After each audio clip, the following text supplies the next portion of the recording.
Umabot sa 84 na kaso ng estafa ang naisampa ng PNP Anti-Cybercrime Group kasunod ng kanilang pagkakaaresto sa mga online scammers sa buong bansa. Narito ang balita ni Jabesha Goshuiko.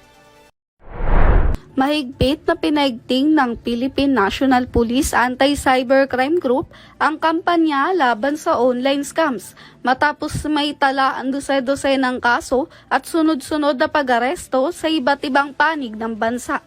Umabot sa 84 na estafa cases ang nai-refer ng PNP-ACG mula Enero hanggang Pebrero 2026, kung saan 82 ang isinampa sa regular filing at 2 ang dumaan sa inquest proceedings.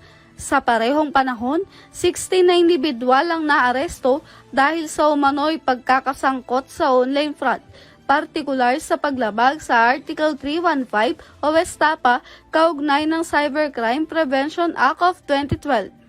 Ayon kay PNP-ACG, 14 sa mga suspect ang nadakip sa bisa ng warrant of arrest, habang ang 2 naman ang nahuli sa isinagawang entrapment operations. Lumabas sa investigasyon na gumagamit ang mga suspect ng iba't ibang online platforms upang manloko, kabilang ang online selling scams at taking investment schemes na nangangako ng mabilis na kita.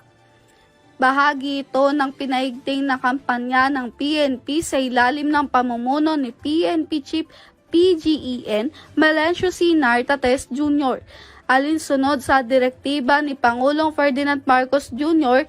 na protektahan ang publiko laban sa cybercrime. Nananawagan naman ng PNP-ACG sa publiko na maging mapanuri at mag-ingat sa mga online na transaksyon at agad i-report ang anumang kahinahinalang aktibidad sa otoridad.